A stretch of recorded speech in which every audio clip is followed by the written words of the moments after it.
Right folks, good afternoon. Welcome back to the channel. And today, I am a happy bunny. Why am I a happy bunny? Well, it was MOT day today. The old Suzuki was in for its annual check. And I'm a happy bunny because it passed. No advisories. And that was my 9th MOT since I bought it. Yep, I've had this bike for 9 years. I've never had a bike so long. So I bought it in July 2016, and I bought it with 4,000 miles on the clock. Now, it's a 2010 model. It's the last of the first generation, the L0. Now, it was actually registered in October 2010, but it sat in a dealer's shop and wasn't sold until March 2013. So it's only been on the road 12 years. Now the first two owners both lived on the Isle of Wight, and between them, in 3 years they managed to knock up 4,000 miles. Now it's now got just over 30,000 on the clock. So I've done 26,000 miles on it, which doesn't seem a phenomenal amount in 9 years. Just about 3,000 miles a year.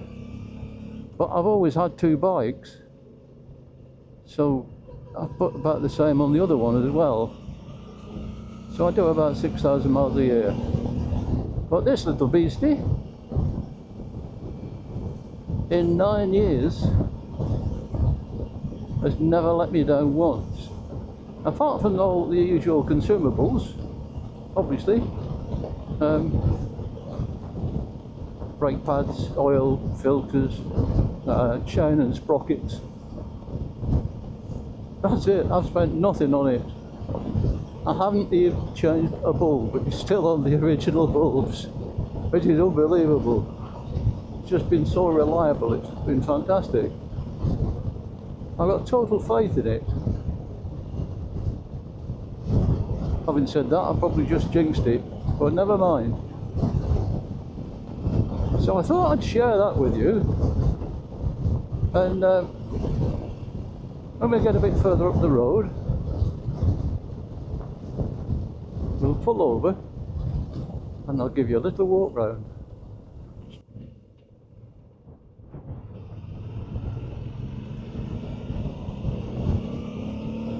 Well, it was supposed to be red hot today. It's not, as you can see, it's completely overcast. Well, not completely, but not far off. But it's still very warm. A little bit of a breeze.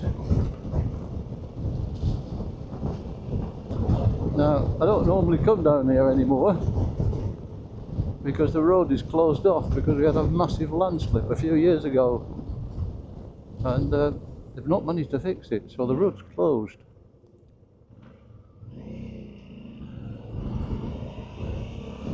The only people who come down here now are people who want to go walking across Beeley Moor, which is just over that way.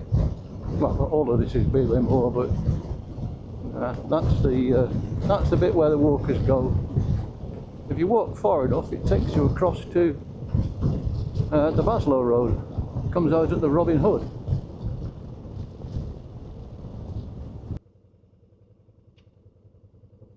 Road closed, which is a great shame because it was a nice road to go down.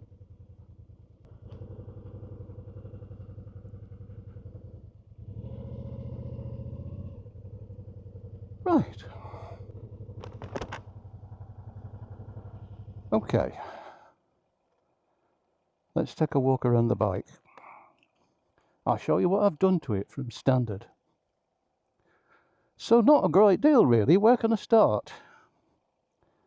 I've done nothing to the front apart from stick me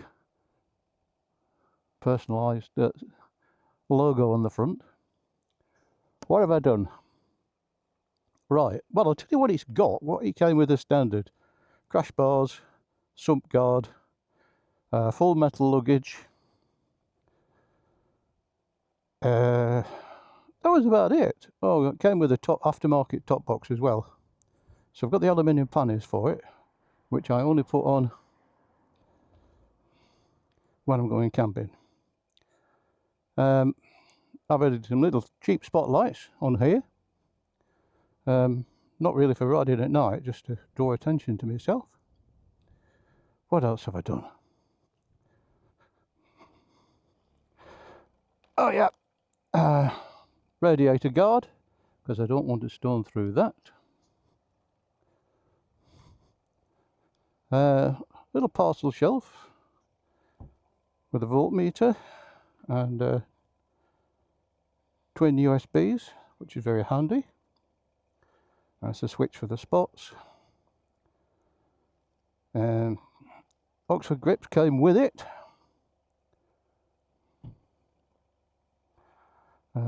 Grip puppies. I've also added some little high level brake lights, LEDs, cheap and cheerful. And that's it. And the only thing that's broken on it in 9 years is down here, which is this here. This is the speed sensor. For the speedo readout, believe it or not, that broke up a few thousand miles away.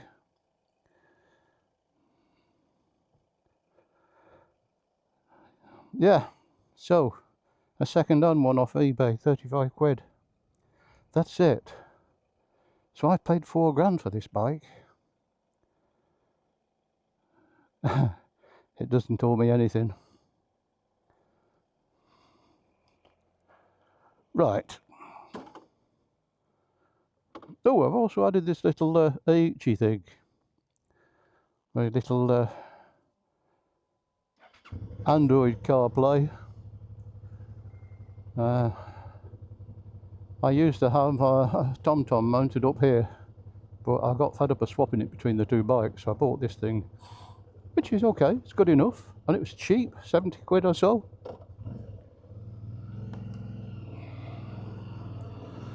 I'm not really into Android Auto, you know, I don't want to listen to podcasts. On odd occasions I listen to some music, but not often. If I'm on a long ride, solo I might do. So what do I reckon to the V-Strom? Well, honestly, I can't fault it. It's not particularly powerful, 70 brake horsepower, or probably not even that, but close to it. That's plenty fast enough. You know, it'll do 3 figures speeds easily. I think they claim the top speed is about 115. I wouldn't know. But he's quick enough for me. Accelerates well, has got tremendous torque. For a 650 engine, it's brilliant. Carts me and my camping gear all around the country. Fuel consumption is reasonable. 65, 70, something like that. I don't really take any notice of it, but I know I can get 240, 250 miles out of the tank. It's a 23 litre tank, which is pretty big for a 650.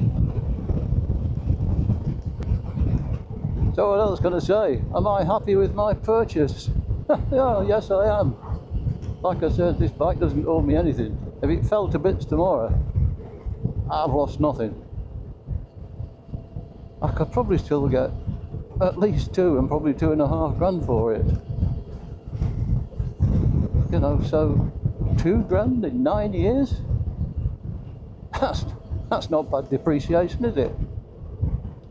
I mean, to be honest, if I bought myself a nice new BMW and I bought this, I would have lost the purchase price of this just wheeling it out of the garage.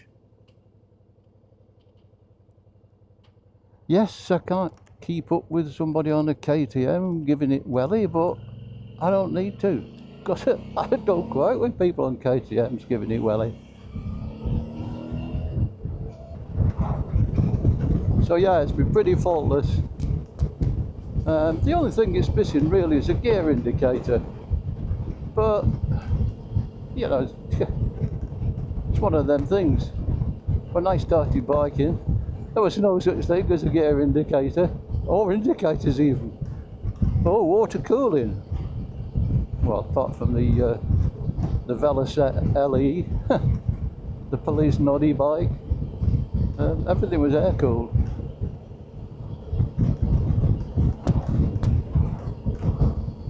When I started biking, yeah, everybody's idea of you know, a super bike, for want of a better word, that didn't exist back then. It was things like the Gold Star, the original one obviously, Triumph Monos, Nortons, and we all thought they were great. They weren't, they were rubbish. They were unreliable. They dumped oil everywhere. If you go around the National Motorcycle Museum, you'll see there's a metal T-tree under every bike, even the ones which have been meticulously restored. There's a T, even though there's no oil in the sump, they still put the drip tray underneath. It's compulsory with an old British bike. And we used to criticise Japanese bikes. You bought a Japanese bike up to a 250 when I started riding. You could learn on a 250. Jap crap, we used to call it. And it was what you rode until you passed your test and you could buy a British bike. How times have changed. At least modern bikes don't boil all over your driveway or your garage floor. This thing doesn't actually use any oil in between oil changes. Never need to top the radiator up either.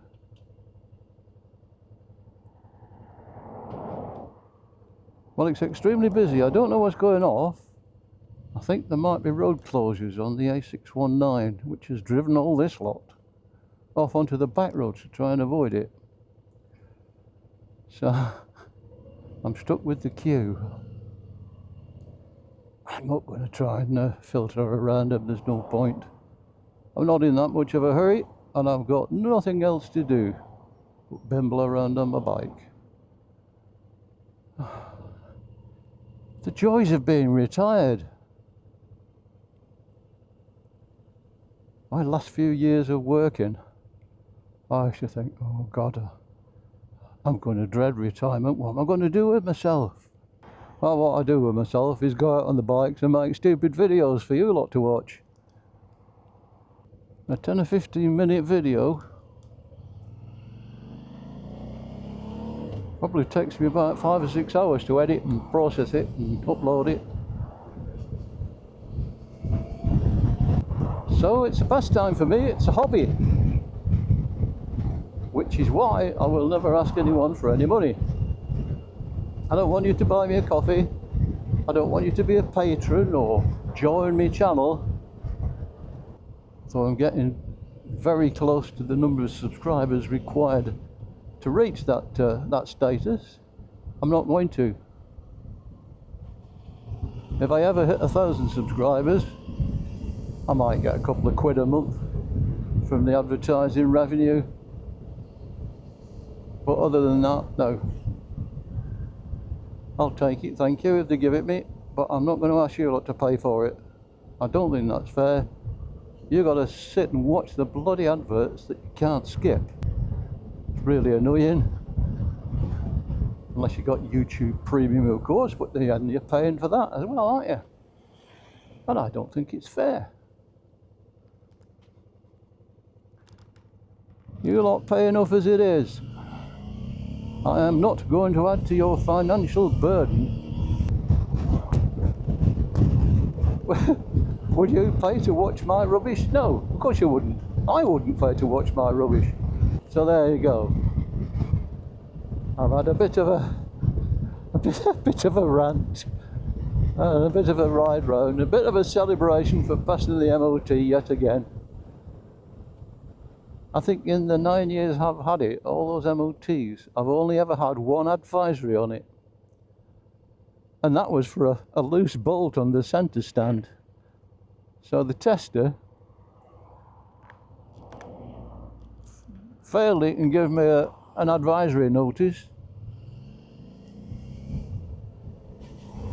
And then tightened the bolt up for me and passed it. So, yeah, so that's it. So yes, it has been an absolute bargain, and I love it to bits. It's got no technology on it. There's no rider modes, no cruise control, no quick shifter, nothing. It has got adjustable suspension, but I've left that at standard. I don't mess about with it. So there you go. That's my bike. Now you know as much about it as I do. So I should sign off. Thank you very much for watching. If you got this far, well done. I'm going to go home now and think about what I'm going to have for tea.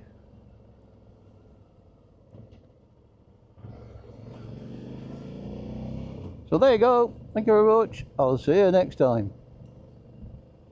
Take care. See ya.